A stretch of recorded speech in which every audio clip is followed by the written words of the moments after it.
Hello, everyone. This is Gail Ecker, Director of Equine Guelph, and I'm very pleased to welcome Dr. Mike Pownall for a discussion today. So, Mike, can you give us a bit of information about your background? Because you have a very interesting mix between your veterinarian degree plus your MBA. Well, absolutely, and thank you for inviting me to be part of this effort. So you missed one part, is before I became a vet, I was a farrier. And so yes. I became a vet late in life, or as a mature student. Being 6'4" and a farrier, it wasn't going to be a long, healthy, happy career. So went to vet school, graduated in 2001. My wife, Melissa McKee, and I started Mike Pownall Equine Services in 2002, and yeah, we've just kept on growing over the years. In 2013, I saw the equine world was changing. That was just after the slot programs for the racehorses was shut down, and I realized that I needed to make better decisions, smarter decisions to help guide our company, because as we're seeing right now with the COVID crisis, that the equine industry is particularly vulnerable to outside changes. So I said, let's do an MBA. So I went to University of Western Ontario, did an executive MBA, at nights and weekends, and graduated that in 2015. Excellent. So you bring a lot of perspectives to the table on this. Yeah, well, I hope so. One of the things that I even though people may ask, like, well, what do I know about running a barn? And that's a really fair question. But one of the things I did after my MBA is, one of the things we try to do in any business, regardless of, veterinarian or a stable, is to understand your clients and understand some of the challenges they have and try to find a solution for them. And so I interviewed a lot of clients that own stables and really did a real financial analysis of what it costs to run a stable. So I can say I don't know what it's like the day-to-day operations, but I have a really good sense of what it costs to run an operation. And also too, in our industry, the veterinarians as well, we like to always think that our business is unique, and some of the challenges that face our business are not shared by others. And nothing can be further from the truth. Business is business. And whether you run a riding school, or you're a vet practice, or you run a restaurant, there's some basic fundamentals. And I think, part of our discussion today, we can touch upon some of them. And any business needs to, have a good handle on it. So it doesn't matter what you do. It's just having that good foundation is going to help any business do better. For sure. So let's get right into our discussion Sure. there. So there's many riding schools today, obviously having some severe financial challenges in their business. So I'd like to talk to you about surviving, preparing to open, and then thriving, not just surviving, as the third component.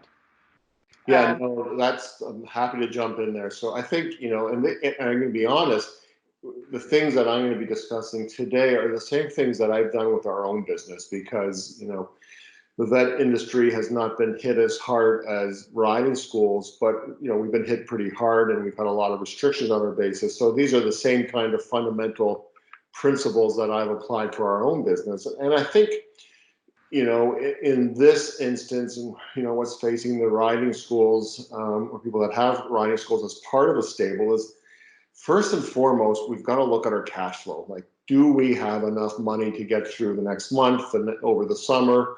And almost like a long-term cash flow.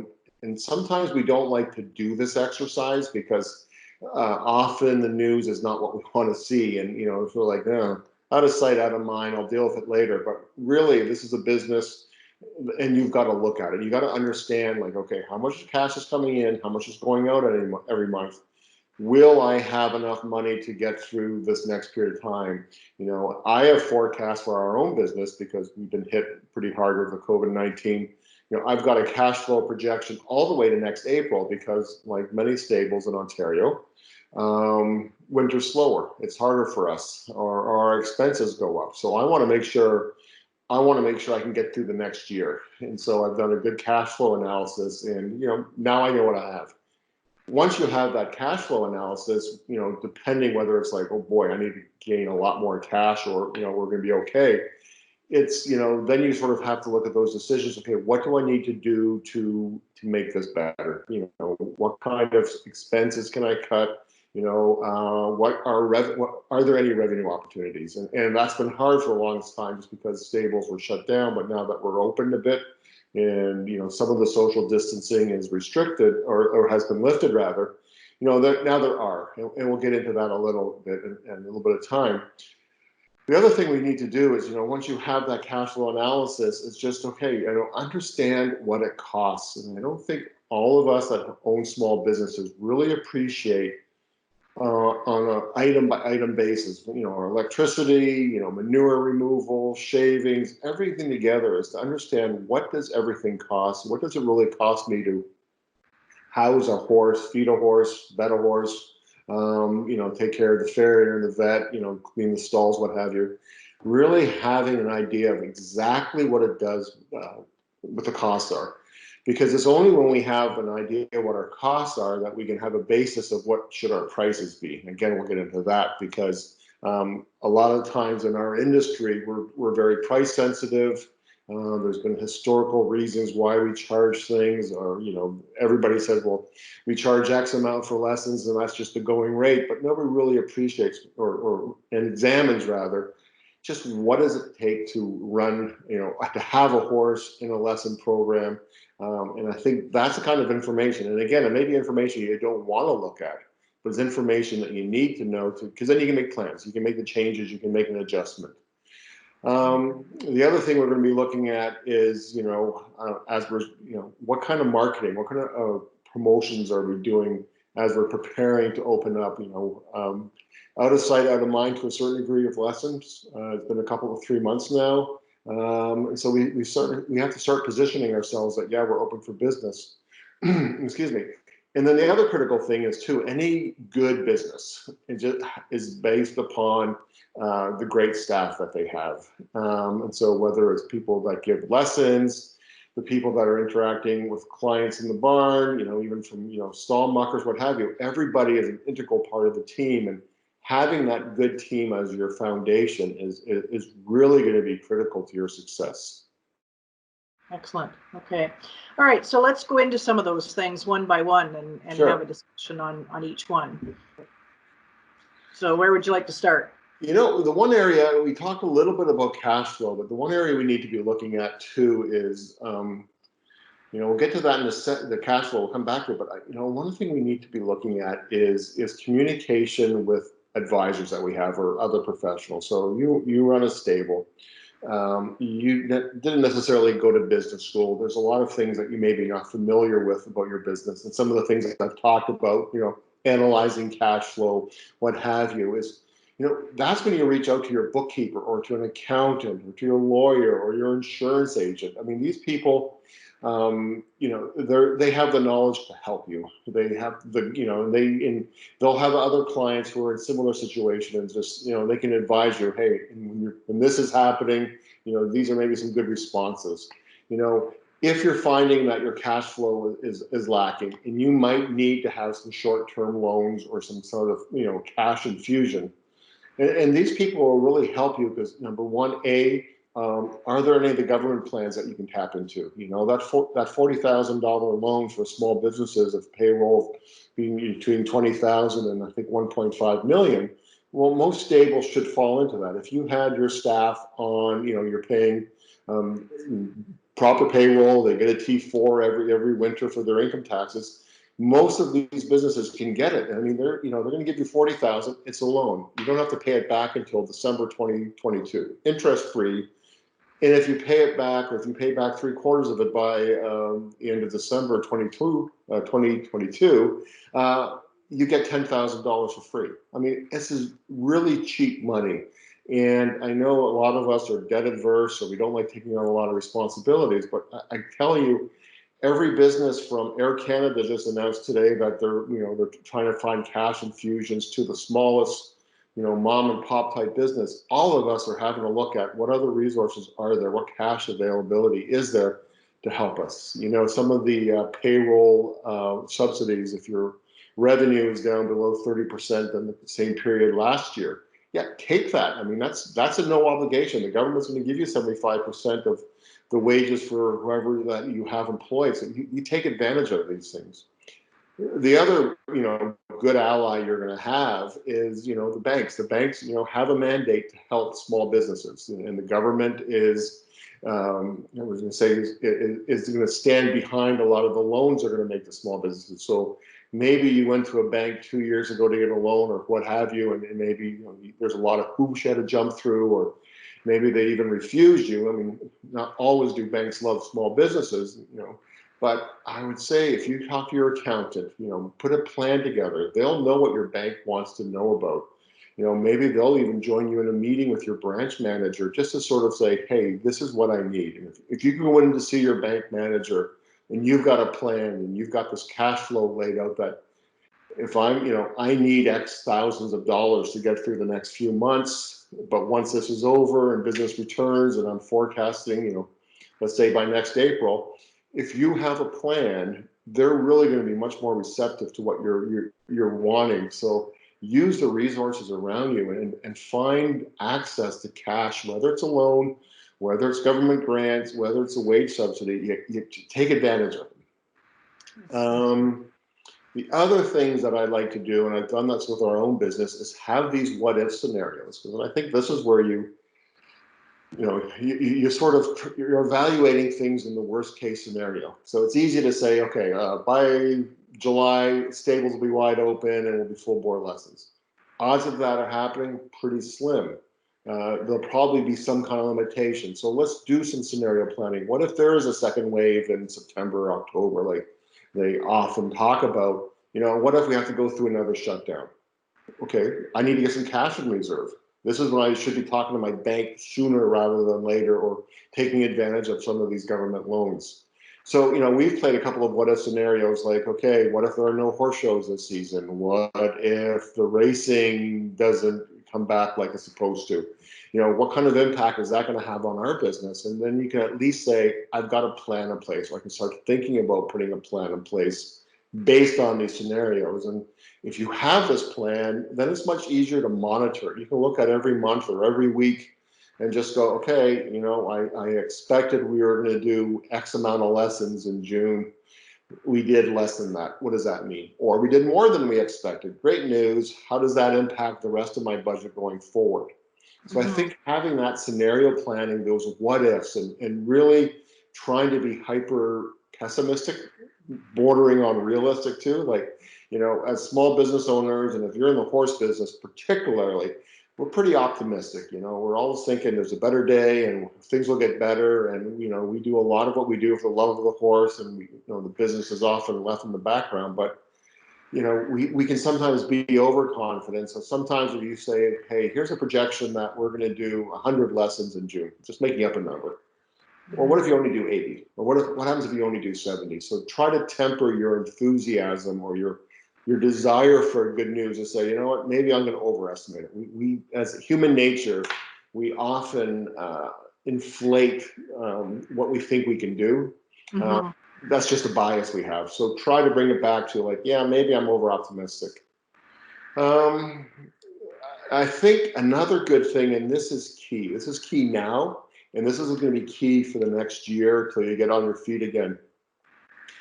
Really engage and have open communication with your vendors, people that you supply, people that you need. So whether it's your hay guy, you're the person you get your shavings, feed, farriers, vets, massage therapists, anybody that you have working for you, everybody knows that everybody's troubled.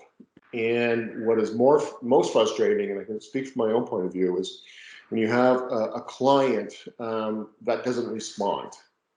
Then you sort of lose trust, as opposed to proactively say, let's use my example. If the vet practice is, hey, Mike, what a horrible situation our business is in. I can't pay my bill now. What can we do? I'm happy, and I guarantee you any vendor is going to be happy to talk to you about, all right, let's make a plan. I want you to survive. We all want you to survive. So how can we make this work over the next while? But you know what? let's say you were going to pay your hay guy $500 by the end of May, and you realize, or the end of June, and you realize you can't do it. Well, instead of waiting for that person to call you back and go, hey, what about that payment? I mean, call ahead and just say, you know what? I thought I was going to be able to pay you by the end of June. It's not going to be happening. Can I give you some?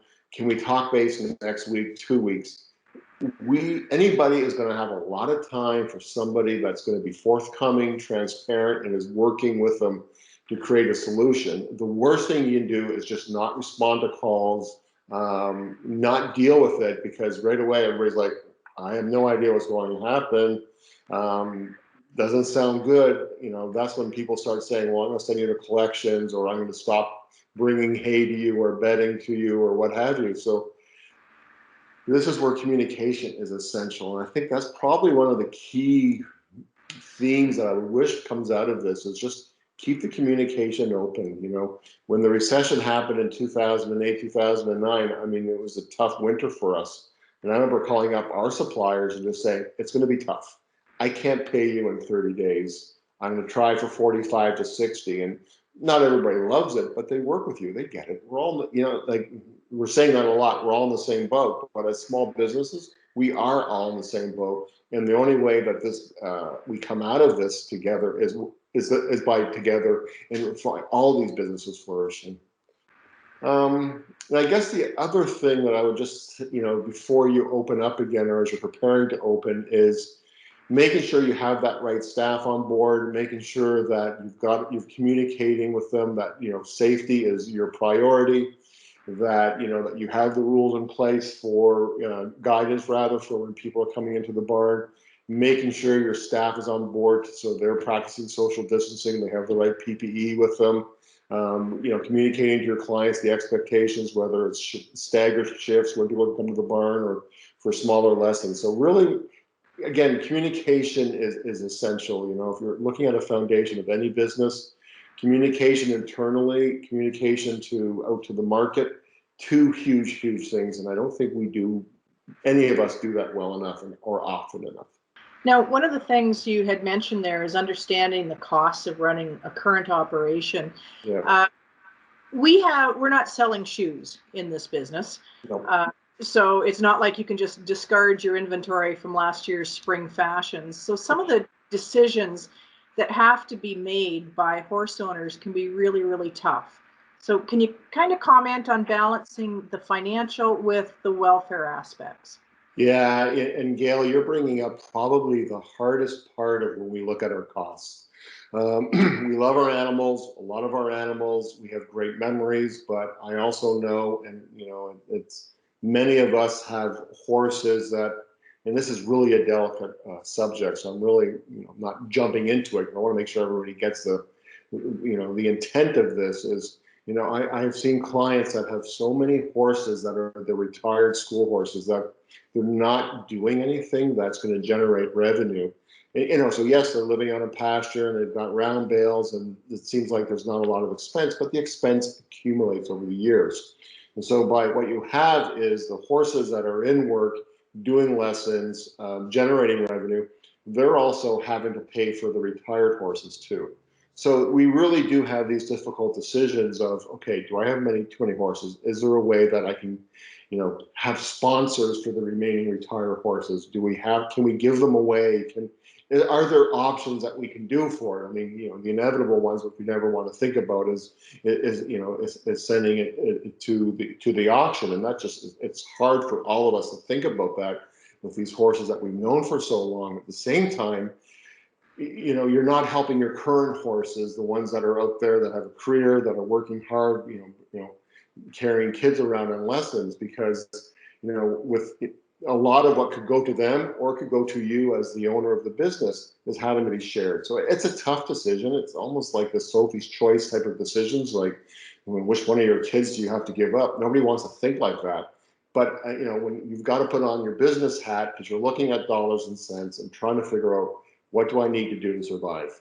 The other aspect in terms of how you're buying, some people are buying hay every month, getting what they need, but the price fluctuates. You don't really have a guarantee, and when things get we have less supply of it, the price goes up. The hay guy's going to say, I've only got 2,000 bales left.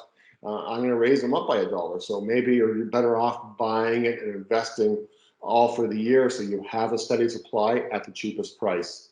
But I also think the key thing about knowing what it costs to do things is to understand what you should charge. And so we talked earlier about, having some cash reserve, like, that money that we're going to put away for a rainy day. And as small businesses, it's hard to do it because there's always a new expense. But I think we need to have the discipline of saying, okay, just like my RSP, I'm going to put aside X amount every month. That's my rainy day fund. Something happens, a few years ago, we had such a dry summer. The quality of hay was horrible. The price of hay was, that year was really expensive. So that's where you use that slush fund. And so the example I often think about is when we look at our costs and we look at what we charge for things now, then you say, okay, what happens if I raise my prices 3%? And then, 3% is not a lot. And most people are not going to notice it. And most people, I would say pretty well every person, is not going to stop taking riding lessons because they went up $2. Nobody's going to do that. But when you start thinking, if you're doing like 20 lessons a day and you're making an extra $2, well, that's an extra $40 a day times a week of 7 days. That's an extra 4 times 7. That's almost $300. Oh, after a month, you've got an extra 1,000, and after a year, you get an extra 12,000. So that's real money. Nobody notices that 3% increase or 5% increase. But if you've got enough horses together, the cumulative effect of that is powerful and can really help you in terms of compensating you for the hard work that goes into running a barn, but B, having that reserve, that slush fund, just so in case something happens, you have a little bit more of a security blanket around you. So, I think, this is my opinion, but when I talk to a lot of people, I talk to our clients, is, everybody is very cost sensitive. And yeah, we're good people, and a lot of the people that ride with us are friends. We see them year after year, we become very friendly, but yet it's a business. And if we don't understand what it costs us and we don't charge appropriately, we are the ones that get affected the most. Our horses get affected the most. So I think we need to make these pretty, they're not harsh, they're just realistic business decisions of, I got to raise my price this year. And again, most people are not, price shopping going, oh, stable A, you charge us X amount for lessons and somebody else is $1, $2, $5 cheaper. People don't necessarily make decisions on that. They, if they like where they are, they trust who you are, it's a safe environment, the horses are good, the horses take care of the kids. I guarantee you, most people that have riding stables could raise their prices $5 a lesson, and they're probably not going to get a lot of pushback on that. I learned that when I was a farrier, and it's a hard work being a farrier, and you're thinking, well, how many horses do I have to trim or shoe a day to make a living? And then you think, well, if I raise my fees $10, I can make the same amount of money doing less horses, easier on my body, easier on my equipment. And farriers are usually the smartest ones in our business who charge appropriately. And it's probably because their job is backbreaking that they really look at what does it cost and make sure they charge appropriately. So yeah, and I know it's a bit of a, nobody likes talking about pricing, and none of us want to be accused of being money hungry and really going after people, but we have costs, and when we look at when gas prices are high, they're not giving you a break at the gas station. You're not getting a break on your insurance. You're not getting a break on electricity. All these things that we buy and consume, we're paying full price, but yet we think that we should maybe give discounts to people because we want to be nice. And it's, then it's like, you know what, this is the price of a business. This is a business. I need to make a living. I need to take care of my animals. I need to make enough money that I can start putting some stuff away for rainy day and for my retirement eventually. That's what we need to do as business people. So we've talked a little bit about assessing things right now. Let's be a little bit more optimistic. We know that there's some lessening of some of the restrictions. So how does someone start today to position themselves now to look at other revenue streams, to market themselves so that they've got a jump ahead of everybody else? Like, what things should they be looking at now to get themselves in a very strong position? Yeah, that's a great question. And And I'm with you. I see there's a lot of opportunities. There's a crisis going on. Most of the best businesses in the last 50 years were all developed in recessions or economic downturns. This is actually a good time to start a business. Change, it's essential in our society and our business cycles. But I really think as we're opening up, we need to understand, so I'm going to repeat myself a little bit, is, understand what it costs us, understand what we need to price to make a living on. But I think we get very complacent, all of us in this equine industry in Ontario, in terms of who our customers are. It's always the same old, same old. And I think, Toronto is one of the biggest cities in North America. It's one of the most wealthy cities in the world. It has the highest, what is it? I think it's the highest rate of ethnic diversity. I mean, it's a melting pot. And I think there are so many opportunities to start marketing your practice. I mean, you look at the 905 belt of Toronto and the same kind of thing, the suburbs of Ottawa or any city in Ontario is, there are people who are looking for alternatives right now. So this is, we're talking towards the end of May 2020. And so what we know now is none of us are going to be traveling anytime soon, far. So any ideas of going on Caribbean vacations, probably not going to happen for about a year, maybe less, who knows. We're not eating out at restaurants so much anymore. We're not going to concerts or to sporting events. So people that do have jobs and people that are, the economy's been good to them, they're going to be looking around going, now what do? I can't do what we usually like to do. So what opportunities are there? So how can we start thinking of riding lessons in the same breath or the same discussion as tennis lessons or hockey camp or whatever type of camp? And, when you look at the 905, the suburbs are much closer to where our riding schools are than downtown Toronto or downtown Mississauga. So let's start looking at, well, who's closest to us? How can we start marketing to them? How can we start showing that horses is a great pastime? It teaches young people responsibility. It's safe. It's a great relationship. The bond that people develop between horses, I mean, it lasts forever, which translates into the next audience is that we're always focused on kids for riding lessons or young adults. But what about, mature people that have been out of the sport for a long time? How do we bring on that, that middle-aged professional woman who hasn't ridden a horse since she was 19 years old and probably hasn't thought about horses in about 20, 30 years, but loves the idea of horses. It brings back great memories. And so why can't we just start having more adult camps?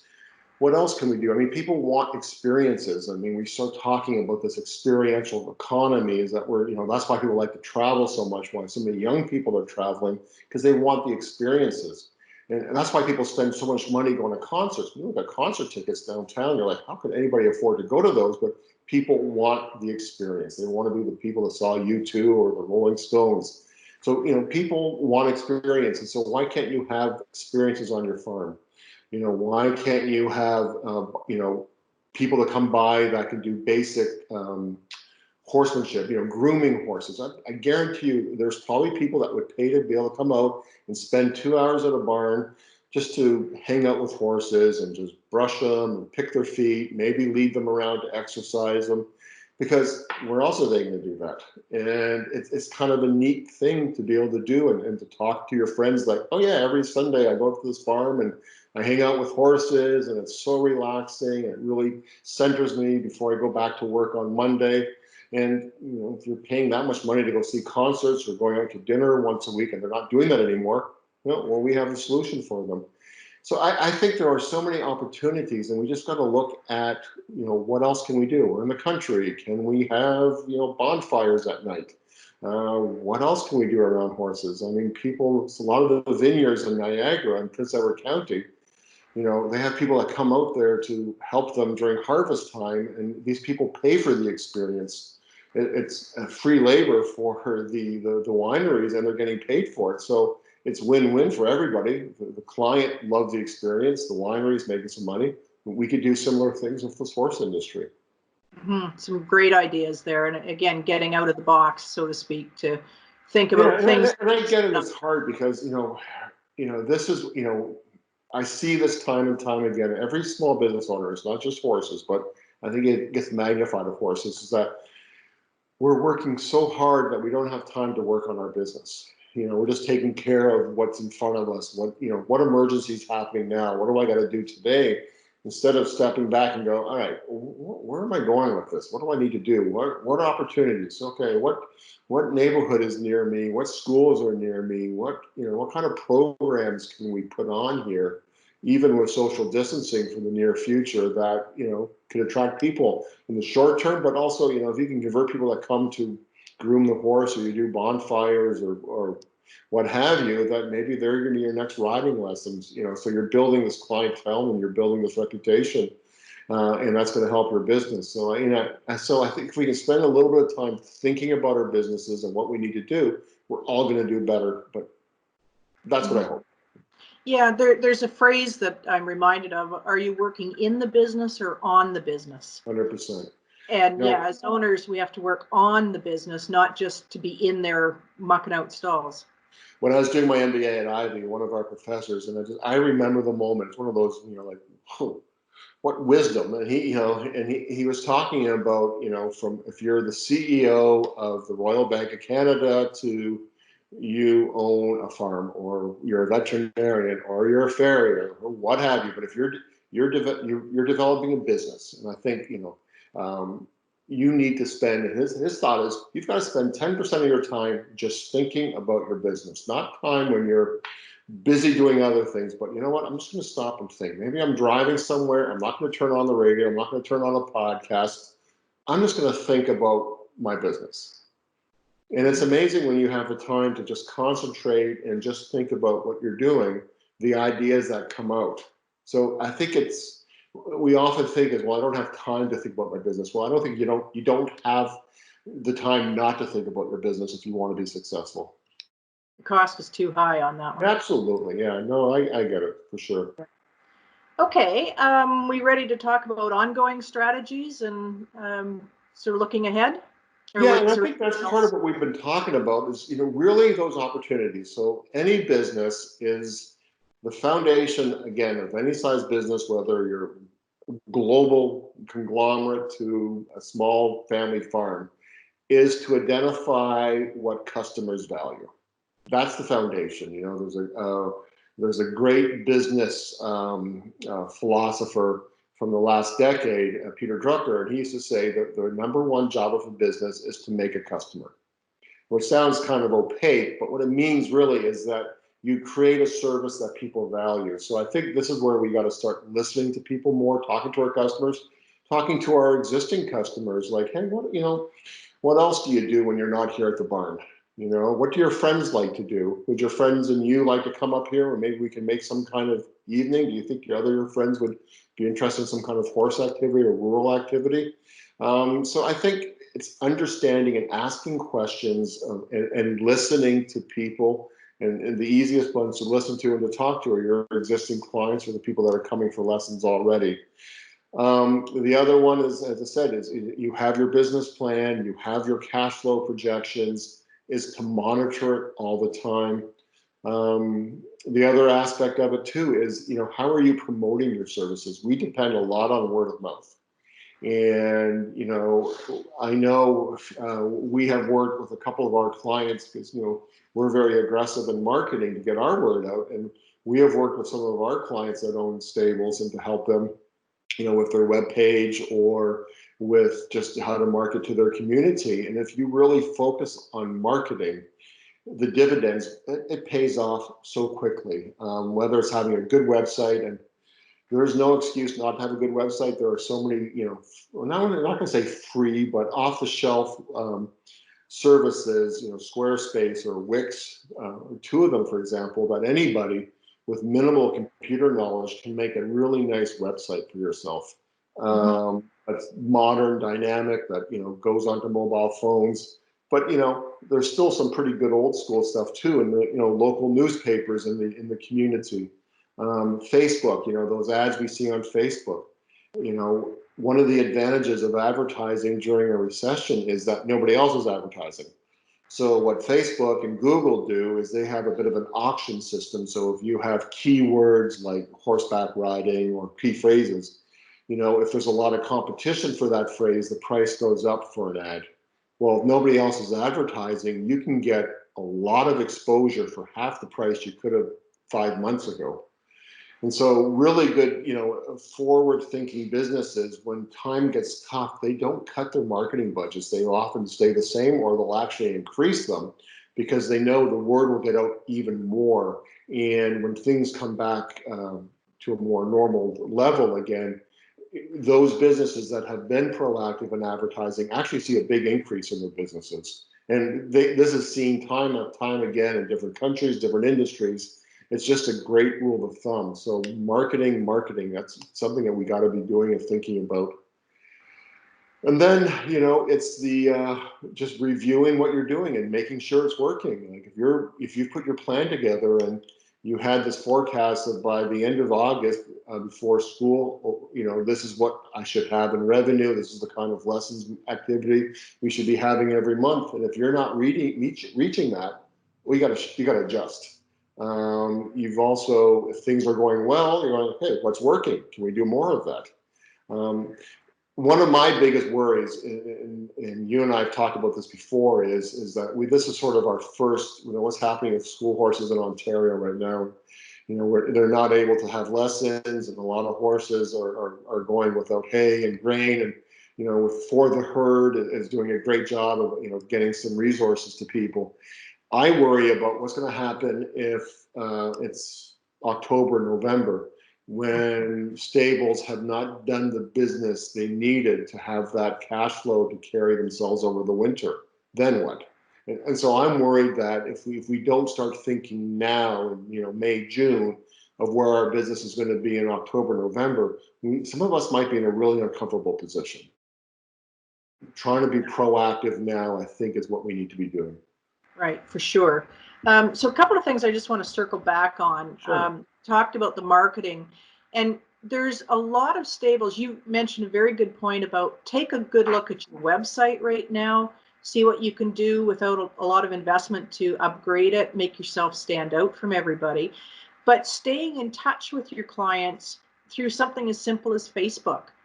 Reaching out to them, providing them with interesting things to keep connected so they don't forget about you in September is a really good technique. You absolutely. You could be sending out an email every 2 weeks to all of your clients, all of your lesson, all your students, saying, here's what's happening, here's what's going on, here's our goal, let's start, setting up some stuff for later. Keep what you're doing fresh in their mind. So, things happen quickly in this province. We had about a week's notice as veterinarians and as stable owners that things were going to open up again. Well, we know it's opening up, and more and more restrictions will be lifted. So let's start planning towards that. But I agree with you. I think that's a great point of just communicate. You can get MailChimp or any of those online email services that are it's a nominal price, if not free, to send out a newsletter once a month just to keep people up to date. And it could just be as simple as an email. And then the other thing I would do too is, let's not forget about that one-on-one communication. If you've got your top, that 80-20 rule, 20% of your clients give you 80% of your business. Well, call up your loyal, your long-standing clients, the ones that have been your biggest fans, and say to them, just touching base, how are you? Is there anything that I should know what's going on? When we start up again, will you be coming back? Be honest. It's been a tough season. It's really been tough. Do you have any idea of any friends that, and maybe want to start taking some lessons? Have a referral program. If someone refers friends, give them a free lesson, for the person that referred it. You use those people's networks to build up your own. And I've also seen some of the riding stables are sending out notices for your riding horse. So Charlie has been your lesson horse. Charlie's doing well. We're looking forward for you coming back to see Charlie. Yeah. Because that just pulls at the heartstrings. And some people, they have a great connection and just want to get back there. 100%. This is our business, in horses, it's based on emotion. Why else would we spend so much time and going to the show ring and all we get out of it is a ribbon? But boy, we had a great time getting there. Right. And if somebody looked at this rationally, like, why are you doing this? Like, this is a crazy business. But it is, horses just pull out our heartstrings so much, and that's why we're all doing what we're doing. So the more you can get other people infected with it, the better for our business. Right, for sure. Okay, and another thing I wanted to circle back is talking about your staff, because they are the backbone. You can't do your business without your staff. So a couple of things is, let's take a look at the biosecurity first for the staff, but then I also want to touch base with, don't drop your biosecurity for your horses either in this opening up and transition. Yeah. So let's talk about training the staff and making sure they feel comfortable first. Yeah. So, I mean, we're fortunate that we have guidelines given to us of what the stable should be, how we should operate, and we should go by those. As a society, all of us have to do our part to abide by the recommended rules by the health officials. We don't need an excuse or a reason for our economy to shut down again. If we all do our part, we should be okay, and more will open up. But yeah, you've got to be firm and just say, to your staff, spend the time to train it. This is how I want you to social distance. This is how the schedule is working. We're not letting, we have appointments for people to come. This is how lessons are going to work.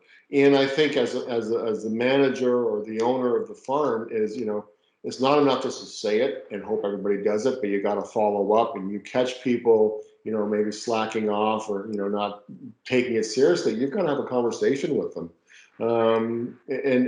Because the other factor too, from the consumer's point of view, even though we look in the States right now, and a lot of restaurants are opening up and events, a lot faster than they are in Canada, people are still not going because people are concerned about their health. So how do you balance that with, okay, my stable's opening up, people are going to still be concerned about their health. So you've got to demonstrate to your clients that you have and to your future potential clients how seriously you're taking this. If you've got somebody that only is going out just to get groceries, and now we see people. I just did some grocery shopping this morning, and people are wary and they're taking a wide berth around other people, and they show up at your barn and nobody's wearing masks and nobody's practicing social distancing. They're going to give a second thought, like, I don't know if I feel safe here. Maybe I'm going to push off doing lessons for another month and we'll see what happens. So 100%, your staff is critical. We're trying to cut costs. And so the first thing a lot of us do is, well, I'll get rid of some people. And, if you've got a good staff that knows your horses, knows your clients, knows your systems, and, instead of saying, I got to let go of you, maybe if you've got a couple of stall markers, it's like, hey, can we do reduced hours? Can we do some job sharing? I think most people will get that, because everybody realizes this. It's nice to have a job. If you have a job, great. So I think there's some flexibility you can have with people just to make sure everybody's employed, because once it comes back, you don't want to have lost some of these great employees you had, because then you got to train somebody new and go through the whole process of trying to hire somebody. We don't have time for that. Let's focus on things that really can be productive, as opposed to, well, I didn't really take care of my staff, so now I got to replace them all again. That's a bigger hill that you're going to have to climb to get back to being successful. Right. Okay.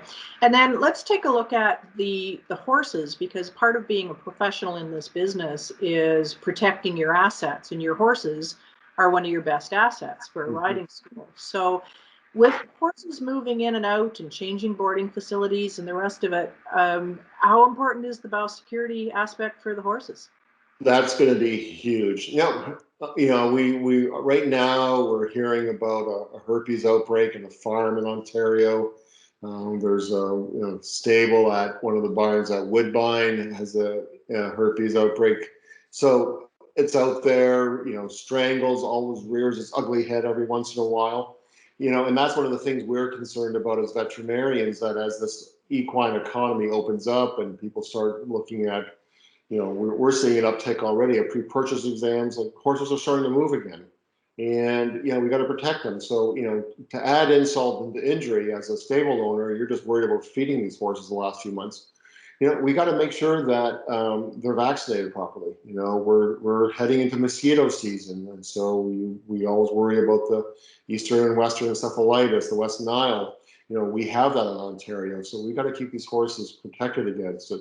As horses start to move around more, we got to start thinking about flu rhino. So, just like we're living as humans, if we have this unknown disease without a cure, at least with horses, we have vaccines that have really good efficacy that we need to make sure we're doing.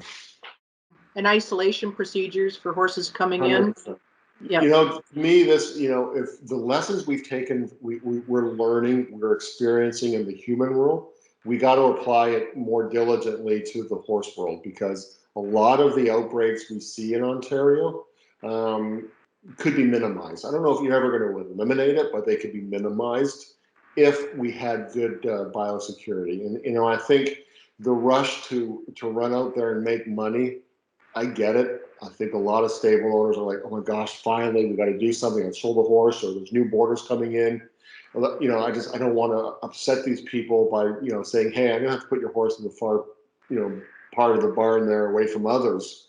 I think a little bit of client education will go a long way. We're all sensitive to it. We get biosecurity.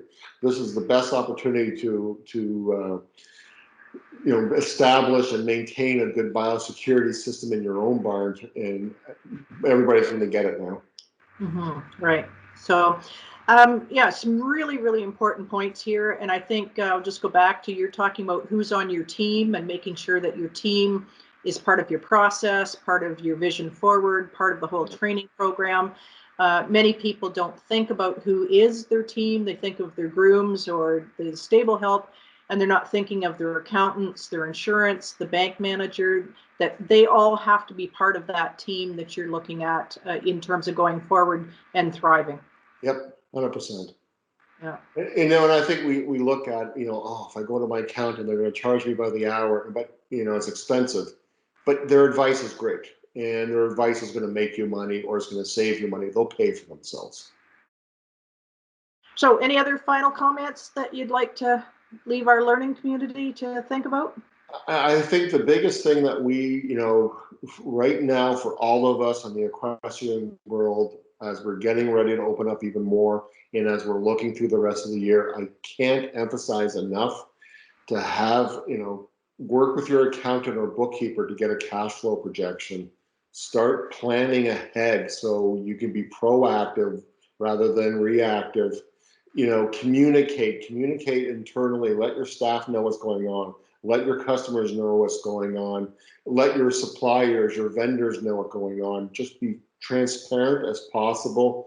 Don't try to hide anything. Do what you say you're going to do with the vendors. And if your situation changes, be proactive. Talk to them and just say, you know what? The barns aren't opening up as soon as we thought. It's going to be another couple of weeks before I pay you. Much better than just saying, don't answer your phone. And then the last thing is really, look at the opportunities at your barn. What can you do to attract more, a different type of client, offer different services? Is your website set up for that? Or do you have an opportunity? Would it make sense to in the local newspaper, or, do Facebook ads or something like that? Really start thinking out of the box, doing the things that you haven't done before.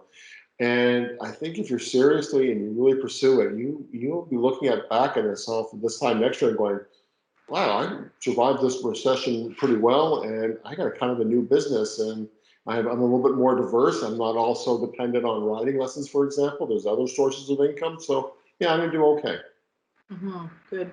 Okay. And one of the reasons we're creating a learning community on the horse portal is to get people to think about working together as an industry. Yes. And typically we think of each other as competitors. If I own a riding stable and so do you, we're competitors. And yet, if we take a look at models out there for, say, the fast food industry, they are fierce competitors.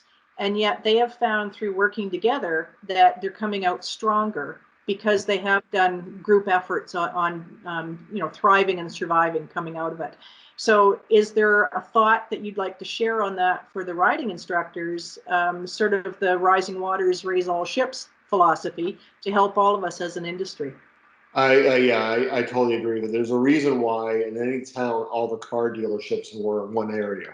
There's an advantage to that because it attracts more people. So people will say, I need a car, and they think they may want a Volkswagen, but then they'll try a Ford and they'll try a GM, and all of a sudden, oh, I like this Honda the best. I'm going to go with that. So there's a symbiotic relationship for everybody being together.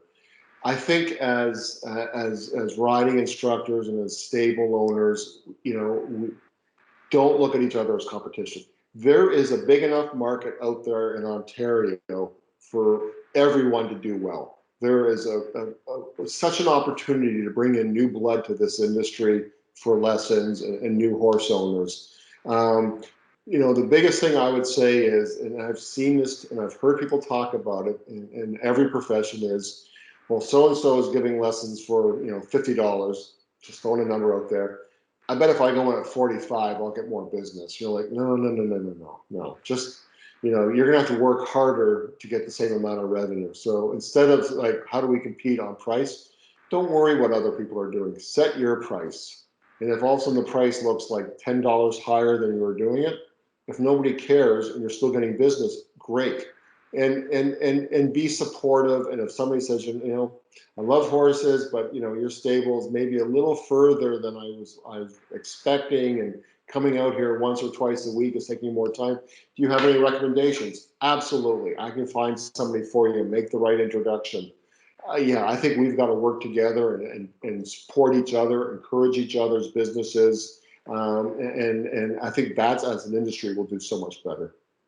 And the other thing is too, the key thing too is, it's an interesting business, is that we have a lot of, I wouldn't say divisions, but, you know, islands. And so you talk to certain, you know, like the standardbred people, they have no idea what the thoroughbred people are doing. The thoroughbred people have no idea what anybody else is doing. And the hunter jumpers don't know what's going on in the Western world. But, you know, that's what's so much fun about the horse business, is that there are a lot of opportunities. And I think this is whether it's into your own business or suggesting other people that might suit the interests of your client a lot more. This is a lot of fun. There's a little bit of for everybody. And I think that's the attitude we have to go in there and think about, how do we make the pool of clients bigger to offer what we all know is an exceptional pastime, sport, lifestyle. It gets in your blood, you can't get out of it. That's right. So, okay. Well, Mike, thank you so much for being a part of this. I really appreciate it. And certainly anyone in our learning community, I encourage them to go back and review the video, because there's tremendous points all the way along that they can jot down and take home and seriously consider in making their business thriving for the future. Thank you very much for the opportunity, and good luck to everybody.